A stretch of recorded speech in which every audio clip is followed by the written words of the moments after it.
જય શ્રી કૃષ્ણ. સર્વ વૈષ્ણવોને મારા ભગવત સ્મરણ. શ્રી ગુસાઈજી પરમ દયાલ કી જય. 252 વૈષ્ણવોની વાર્તા. વૈષ્ણવ 26માં હરિદાસ બન્યા મેરતાના. હવે શ્રી ગુસાઈજીના સેવક હરિદાસ બન્યા મેરતાના નિવાસી, એમની વાર્તાનો ભાવ કહીએ છીએ. પહેલા મેરતામાં કોઈ વૈષ્ણવ નહોતા. આ મેરતાના રાજા જેલમજી રજપૂત મહાશૈવ્ય હતો. તેથી આખું ગામ રાજાના ધર્મે ચાલે છે. ને એક વેળા શ્રી ગુસાઈજી શ્રી રણછોડજીના દર્શનાર્થે શ્રી દ્વારિકાજી પધારે છે. તેઓ મેરતાની બહાર મુકામ કરે છે. એ દિવસ સાંજે હરિદાસ ગામની બહાર આવેલા હોય છે. ત્યાં તેઓ શ્રી ગુસાઈજીના દર્શન કરે છે. પછી તો તેમના મનમાં પોતે તેમના શ્રી ગુસાઈજીના સેવક થશે એવો ખ્યાલ આવે છે. શ્રી ગુસાઈજી ત્યારે ચોકી પર બેસીને સંધ્યાવદન કરતા હોય છે. ત્યાં તો હરિદાસ આવીને શ્રી ગુસાઈજીને દંડવત કરીને, મહારાજ, આપ કૃપા કરીને મને નામ સંભળાવો, હું તો આપનો સેવક થઈશ, એમ વિનંતી કરે છે. ત્યારે હરિદાસ માત્ર 18 વર્ષની વયના હોય છે અને શ્રી ગુસાઈજી તેમને તત્કાળ નામ સંભળાવે છે. પછી હરિદાસ પોતાના ઘરે આવે છે. પોતાની પત્ની અને પુત્રીને પણ તે જ સમયે શ્રી ગુસાઈજી પાસે તેઓ લાવે છે અને નામ નિવેદન કરાવે છે. યથાશક્તિ ભેટ ધરી શ્રી ગુસાઈજીની વિદાય માગીને તેઓ સ્વગૃહે પાછા ફરે છે. તો હરિદાસ છે એ મેરતાના વતની છે. ત્યાંનો રાજા છે એ નેહા શૈવ છે અને તેથી આખું ગામ છે એ રાજાનો ધર્મ પાળે છે. તો આ હરિદાસ છે એ ગામની બહાર આવે છે ત્યારે તેમને શ્રી ગુસાઈજીના દર્શન છે એ થાય છે અને તેઓ તેમનાથી એટલા બધા તો પ્રભાવિત થાય છે કે પોતાને એમ ઈચ્છે છે કે પોતે શ્રી ગુસાઈજીનો સેવક બને અને તેઓ છે શ્રી ગુસાઈજી પાસે નામ નિવેદન કરાવવા માટે વિનંતી કરે છે. પછી ઘરે આવી અને તેઓ પત્ની અને પુત્રીને પણ સાથે લઈ જાય છે અને એમનું પણ નામ નિવેદન કરાવે છે. આમાં 3 જણ વૈષ્ણવ બને છે. તો અહીં શ્રી ગુસાઈજીનો પ્રભાવ અને માતા પિતા અને પુત્રી વૈષ્ણવ કઈ રીતે બને છે એ વાત આપણને અહીંયા જાણવા મળી. હવે પછી કેટલાક દિવસે શ્રી ગુસાઈજી દ્વારિકાજીથી પાછા ફરે છે. ત્યારે મેરતાની બહાર એ જ રીતે મુકામ કરે છે અને હરિદાસ તેમને પધારેલા જાણીને દર્શનાર્થે આવે છે. ત્યાં આવીને તેમના દર્શન કરીને દંડવત કરીને, મહારાજ, આપ કૃપા કરીને મને કોઈ સેવા પધરાવી આપો એવી વિનંતી કરે છે. આથી તેઓ તેમને ભગવત સેવા પધરાવી આપે છે. પછી હરિદાસ સવારે શ્રી ગુસાઈજીને પોતાના ઘરે પધરાવે છે. ત્યારે શ્રી ગુસાઈજી શ્રી ઠાકોરજીને સ્નાન કરાવીને, અંગવસ્ત્ર કરીને, શ્રી અંગ પોછી, શૃંગાર વાઘા ઋતુ અનુસાર ધરાવીને, ભોગ સમર્પીને, પોતે રસોઈ કરીને, ભોગ સરાવીને શ્રી ઠાકોરજીને રાજભોગ સમર્પે છે અને પછી સમય થયે ભોગ સરાવીને આરતી કરીને શ્રી ઠાકોરજીને અનુસર કરાવીને પોતે ભોજન કરીને એ 3 પાતળ મૂકે છે. પછી તેઓ પોઢવા માટે પધારે છે. તો હરિદાસને શ્રી ગુસાઈજી પ્રત્યે એટલો બધો તો અહોભાવ છે કે તેઓ પોતાના ઘરે એમને પધરાવે છે અને વળી અહીં શ્રી વૈષ્ણવ છે એ શ્રી ઠાકોરજીની નિત્ય સેવા કઈ રીતે કરવી એ જણાવ્યું છે.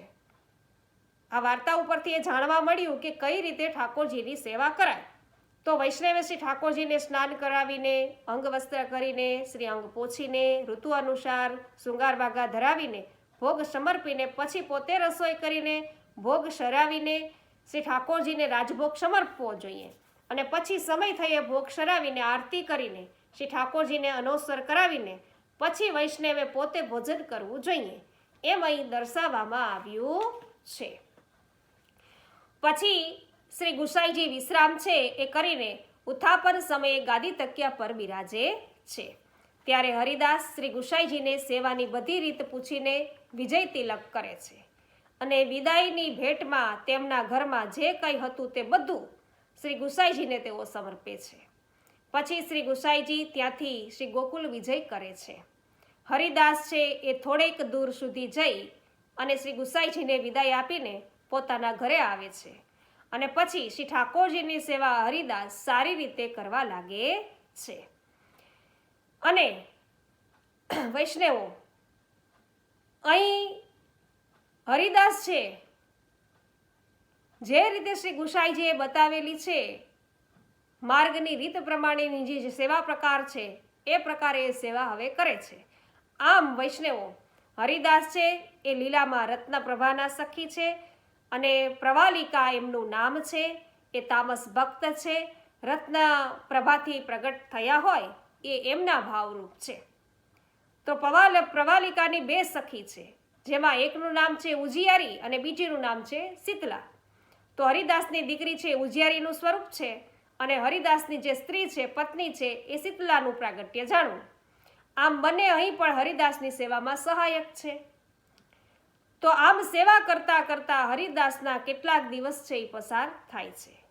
ત્યારે કોઈ છે એ જેલમજી પાસે જઈ અને હરિદાસની ચાડી કરે છે કે એક વણિક હરિદાસ આપણા ગામમાં રહે છે અને એ પાછલી એકાદશી કરે છે અને તમારા મંદિરમાં એ કે આવતો નથી. તો એની આ વાત સાંભળીને રાજાને હરિદાસ પર છે એ ખૂબ જ માઠું લાગે છે. તેથી એ જ સમયે તે તેમને ત્યાં બોલાવી લાવવા કહે છે. તો માણસો તેમને ત્યાં જઈ અને તમે હમણાં જ જેલમજી બોલાવે છે તેથી તમે જટ ચાલો. તેથી તેઓ તત્કાળ માણસોની સાથે જેલમજીના દરબારમાં આવે છે અને સલામ કરીને ઊભા રહે છે. માણસો હરિદાસ આવ્યાની જાણ રાજાને કરે છે. જેલમજી છે એ રીસ દેખાડી અને તેમને કેમ રે હરિદાસ, તું અમારા મંદિરમાં દર્શને કેમ નથી આવતો અને તું પાછલી એકાદશી કેમ કરે છે એમ પૂછે છે. ત્યારે તેઓ રીસ ક્રોધ છે એ કરીને કહે છે કે જેલમ, આ તારા ગામમાં રહ્યા એટલે શું તારો ધર્મ પાળીએ? તારા જેવા રાજા તો અનેક અમારા પ્રભુના દર્શનની ઈચ્છા કરવા દ્વારે પડ્યા રહે છે. તું તો અહીંનો તારા મનનો મોટો રાજા કહેવાય છે.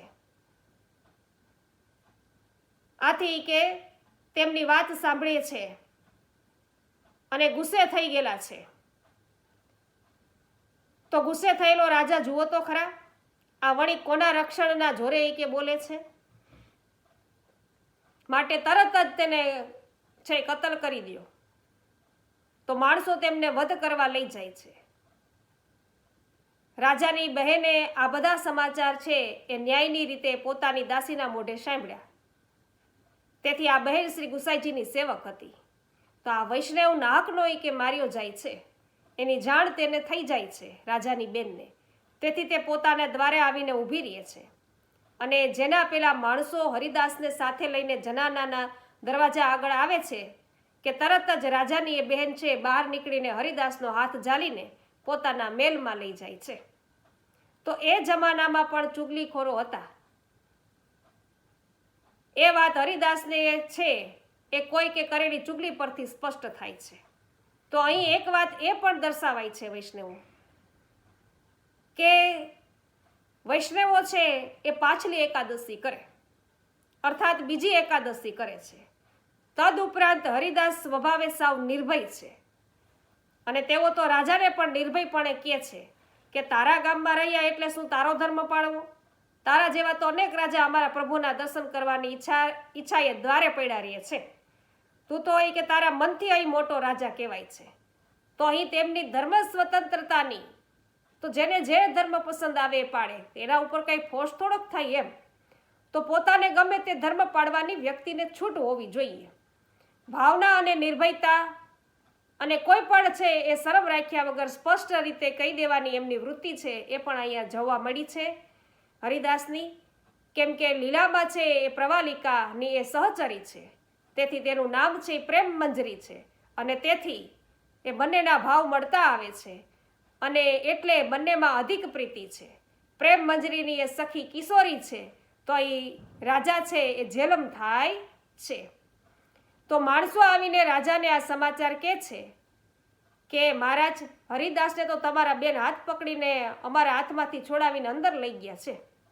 આથી રાજા ખૂબ ગુસ્સે થાય છે કે અરે, મારી બહેને કોઈ પુરુષનું મુખ આજ સુધી જોયું નથી એ વાણિયાનો હાથ પકડીને તે મહેલમાં લઈ ગઈ.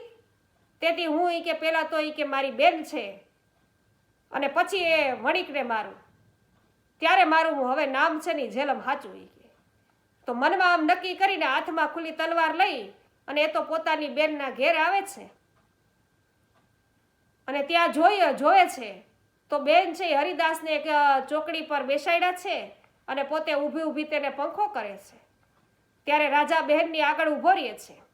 રાજાને ગુસ્સો થયેલો જોઈ બહેન તેને કહે છે કે વીરા મારા, તે તો આજે કે તારું ઘર ખોયું હતું, પણ પ્રભુ એવું કેમ કરે?